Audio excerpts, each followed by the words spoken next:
Good morning, Dr. Rosario Valencerina and my classmates in the doctoral program.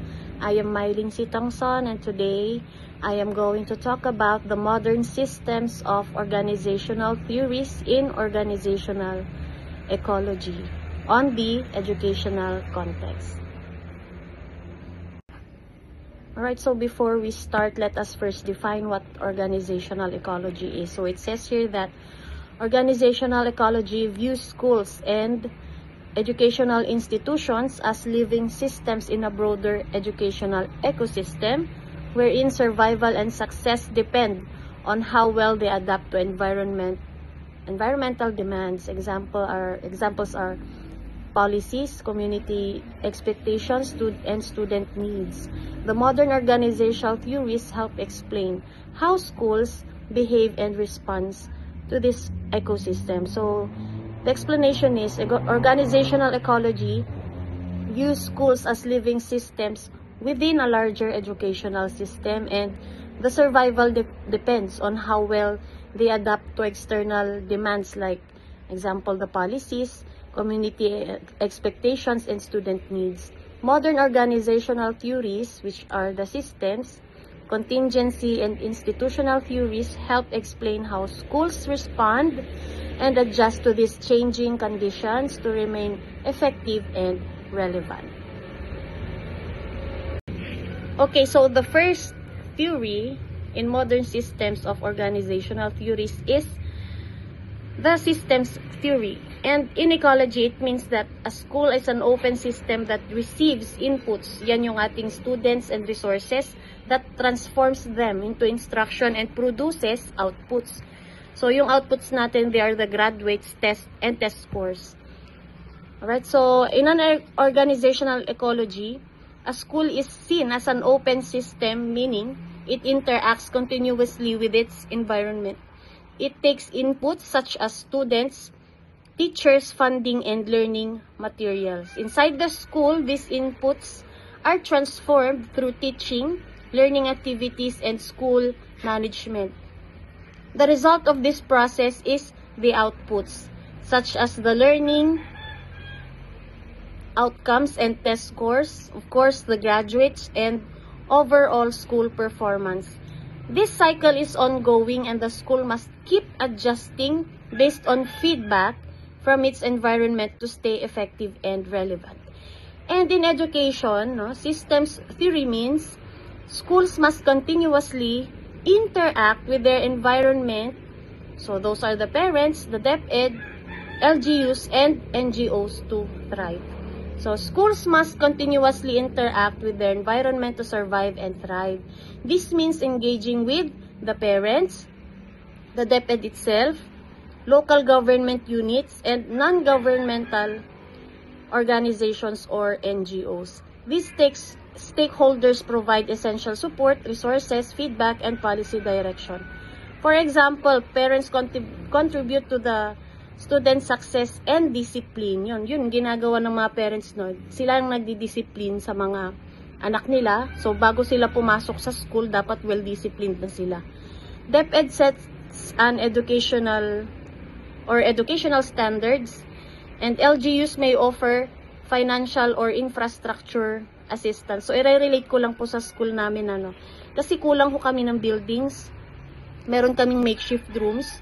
So, glad kami na yung aming PTA president ngayon ay, sabihin natin, may kadikit na politiko. So, nangako siya sa amin na help niya kami magkaroon ng sariling building. Yan. And NGOs can support special programs. Without these connections, school risk becoming isolated and ineffective. So yan, siguro kung ganun pa, magpapatuloy pa rin yung ganun na wala kaming classroom, mababawasan siguro kami ng enrollees, pero wag naman sana. No? Continuous collaboration ensures schools remain responsive, relevant, and sustainable. Okay, so next po natin is yung contingency theory. So what is this? In ecology, it means survival depends on a school's ability to match its internal strategies to external conditions.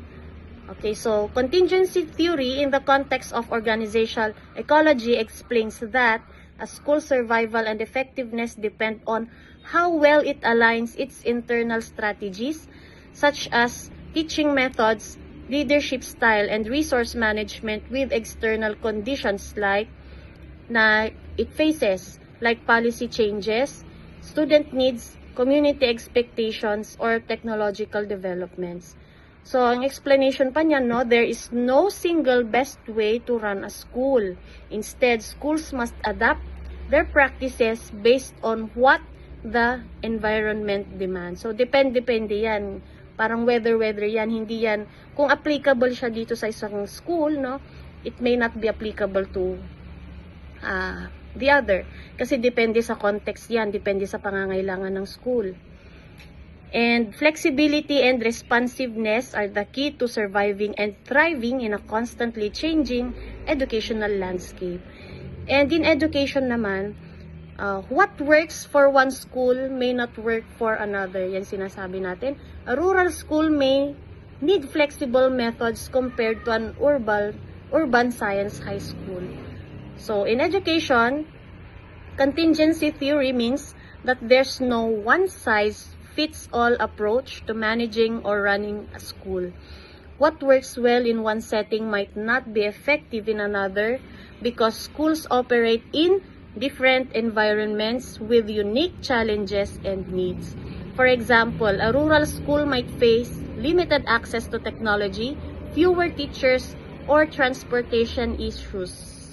In this case, it may need flexible teaching methods, multi-grade instruction, or community-based learning. On the other hand, an urban science high school may have access to advanced labs, specialized teachers, and tech-based learning, requiring a more structured and competitive approach. So, napapansin yan, kung barangay school versus mother school. So, mas privileged talaga ang ating mga mother schools.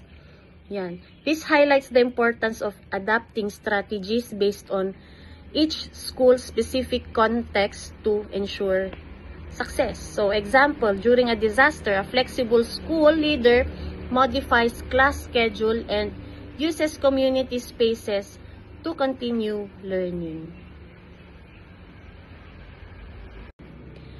Next theory is the institutional theory. In ecology, schools adapt not only to survive, but to appear legitimate in the eyes of society and regulatory bodies. Institutional theory in organizational ecology explains that schools adopt their structures and practices not just to function effectively, but also to gain legitimacy, meaning they want to be seen as credible, trustworthy, and aligned with the societal expectations. In this view, schools may adopt certain programs, policies, or reporting practices because they are expected by the government agencies like sa DepEd, the community, or accreditation bodies, even if these actions don't directly improve teaching or learning.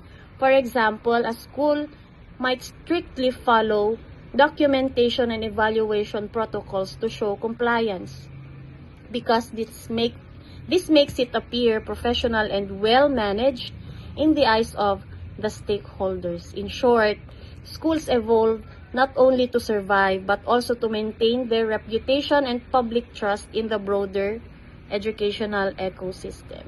And in education, schools adopt practices based on what is socially accepted or required. Sorry for that. Example, yung inclusive education and DRRM integration. In education, institutional theory means that schools often adopt certain practices not just because they improve learning, but because they are socially expected or officially required by governing bodies of the community. For example, schools implement inclusive education to ensure equal access for all learners, including those with disabilities, because it aligns with national policies and global advocacy. For example, dyan, yung ating mga SPED center schools. May merong RA, merong Republic Act para dyan, yung inclusive education, and kasali na yung, syempre kasali po doon yung learners with special needs o yung tinatawag nating SNED.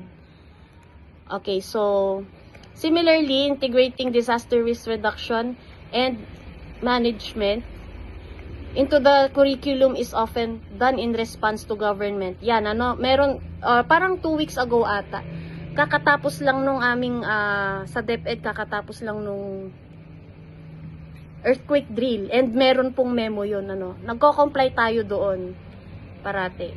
These practices help schools appear legitimate, compliant, and socially responsible, reinforcing their role as trusted institutions within the educational system, even if the practices may require significant adjustments or they aren't fully effective. So, example niya na yung schools establishes gender and development programs not just for impact, but to comply with DepEd mandates and gain recognition. Next is the resource dependence theory. In ecology, it means that schools rely on external resources to survive. Examples are funding, facilities, and teacher deployment. In organizational ecology, schools are seen as dependent on their environment for survival. They cannot function in isolation and they must rely on external sources to operate effectively. And these resources include, first, funding from the government, local government units, or donors, facilities and infrastructure such as classrooms, technology, and learning materials. So, and next is teacher deployment and staffing from DepEd or other agencies. Without these external supports, a school may struggle to meet its goals, affecting student learning and overall performance. This highlights how schools are living organisms and must stay connected and supported by their environment to survive and thrive. And in education, to stay operational, schools must negotiate with donors, LGUs, and DepEd. So I remember, nung time na pandemic, may mga nag-donate po ng ink and coupon bond sa school namin kasi yun po yung kasagsagan ng printing ng modules. So, in education, schools must actively collaborate and negotiate with external stakeholders like donors, local government units, and the Department of Education or DepEd to stay operational and effective. For example, they may seek funding from LGUs for infrastructure improvements or school supplies. Yan yung usually sa brigada eskwela ginagawa po natin yan. They might coordinate with DepEd for teacher deployment, training, or policy implementation. Meron yung mga local school board, may yan, kumukuha sila doon. O kaya doon sa ranking, yan, nagsisik tayo ng help sa DepEd kung may lack of teachers sa school natin. They may partner also with donors or NGOs for special programs like feeding, disaster preparedness, or digital learning. So, kamakailan lang din, nagkaroon kami ng blood donation sa school. Okay, and partner namin po doon ang Red Cross. These partnerships are essential because schools often not meet all the needs using internal resources alone. By building strong external relationships, schools ensure that they can access the support and resources necessary for delivering quality education. Example, a school submits detailed accomplishment reports and builds a community to support community support to secure more MOOE and infrastructure projects.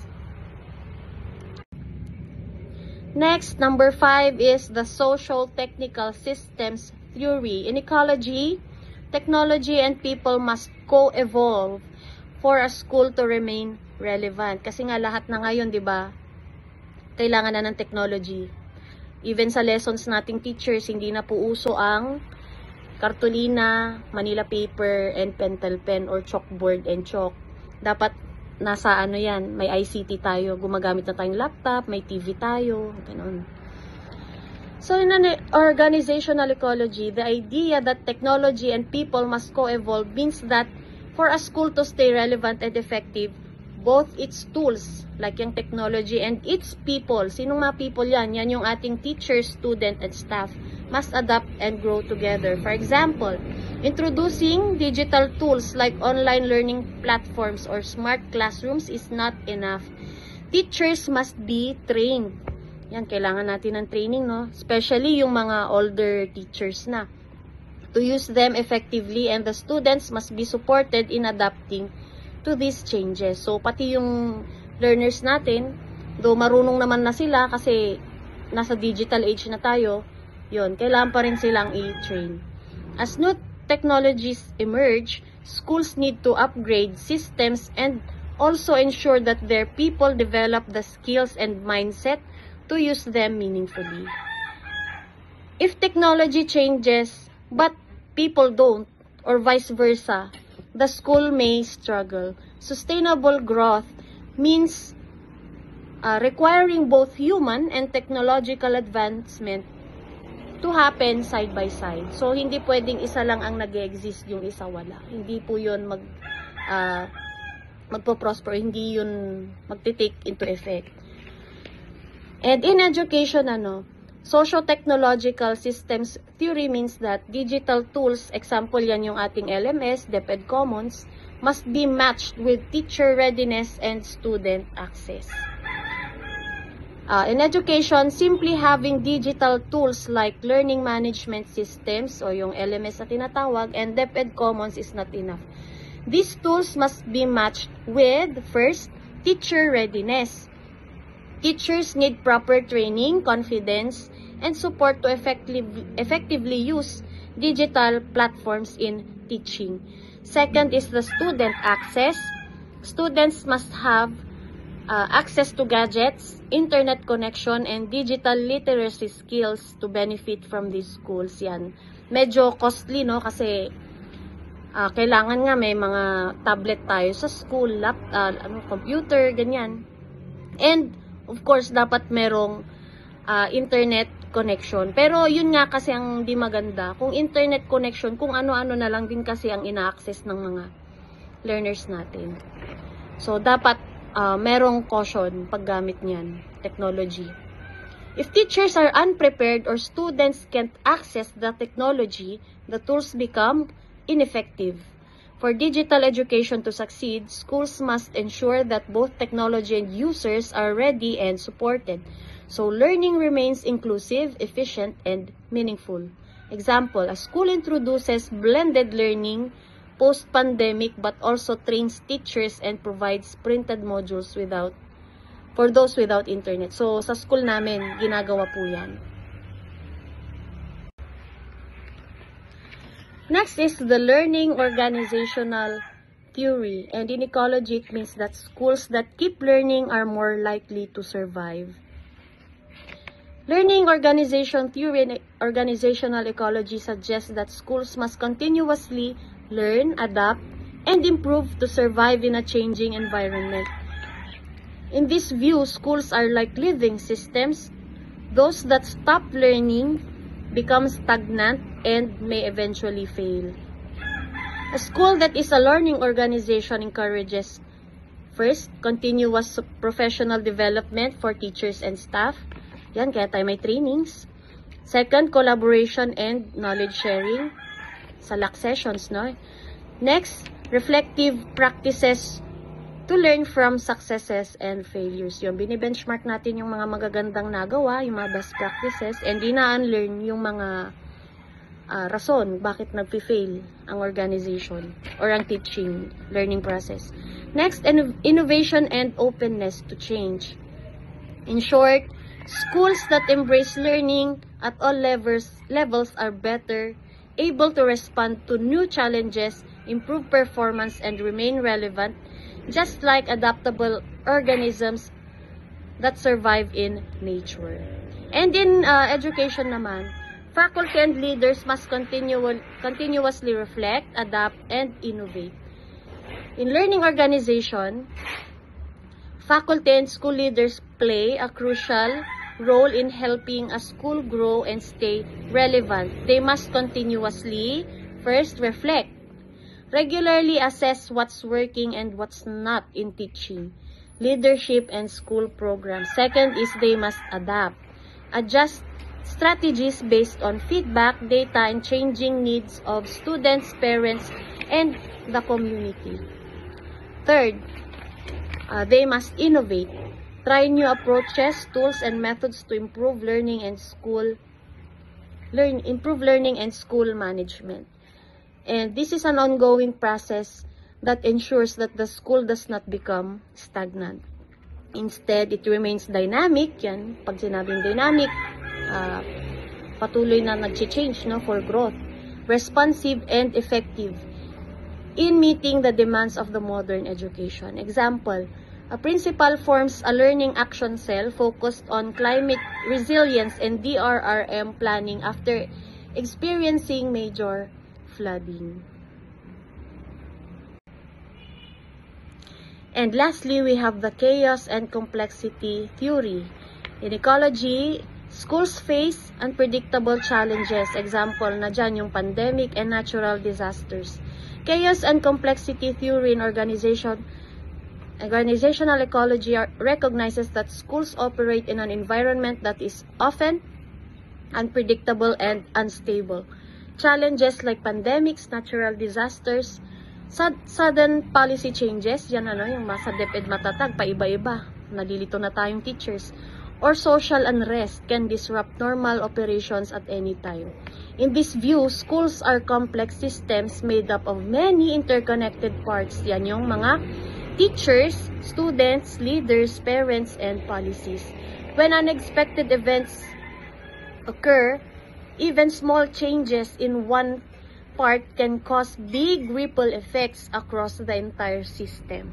And to survive, schools must be, first is, flexible and resilient.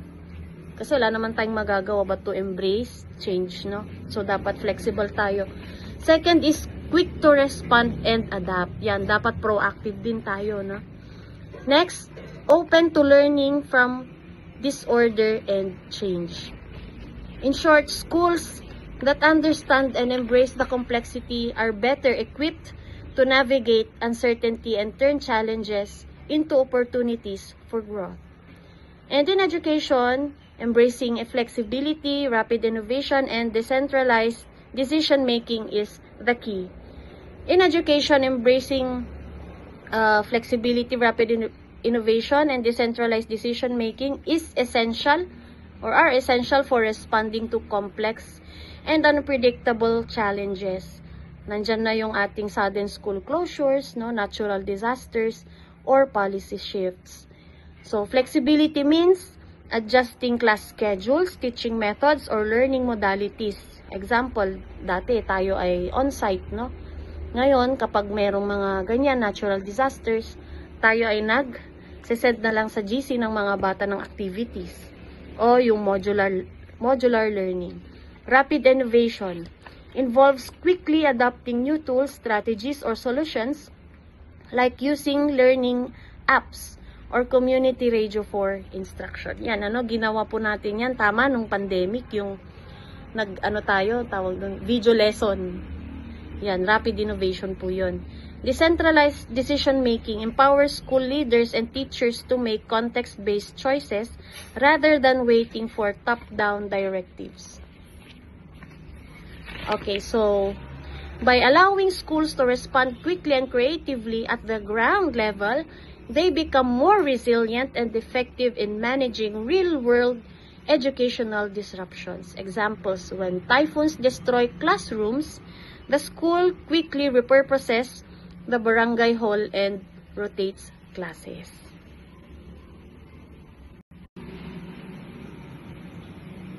So what I'm showing you next is the summary table of these theories. No? First, we have here the systems theory.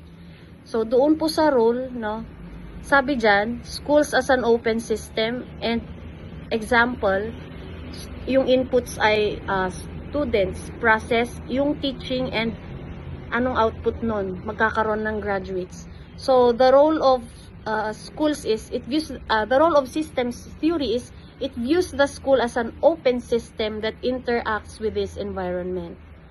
So, next po dyan ay yung ating contingency theory. Sabi po dyan sa role niya ay match practices to environment and example, flexible disaster response strategy. And anong role niya? Ano? Emphasizes the school must adapt their strategies based on a specific context. Example, a school creates a flexible disaster response strategy tailored to its location. Example, sa flood-prone areas. So, next is the institutional theory.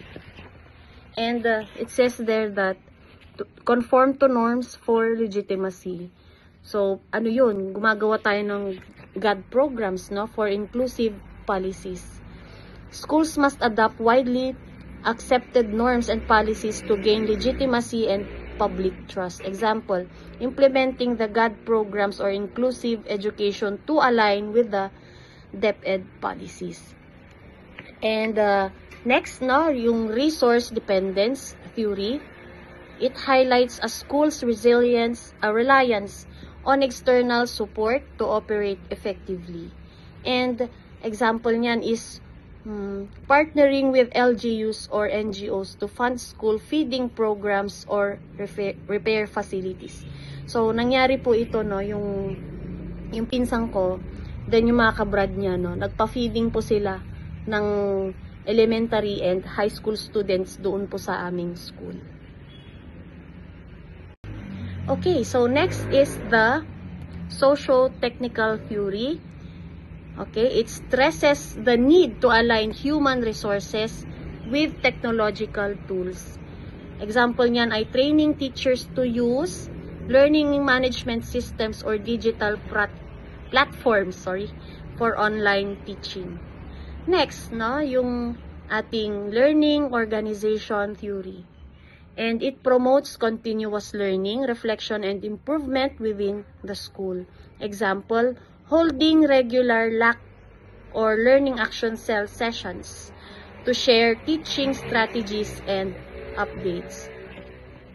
And last is yung ating chaos and complexity theory. So, ang role niyan, it recognizes that schools face unpredictable events and must be resilient and adaptive. Example ay creating adaptive plans after a sudden disaster like earthquake or pandemic-related closure.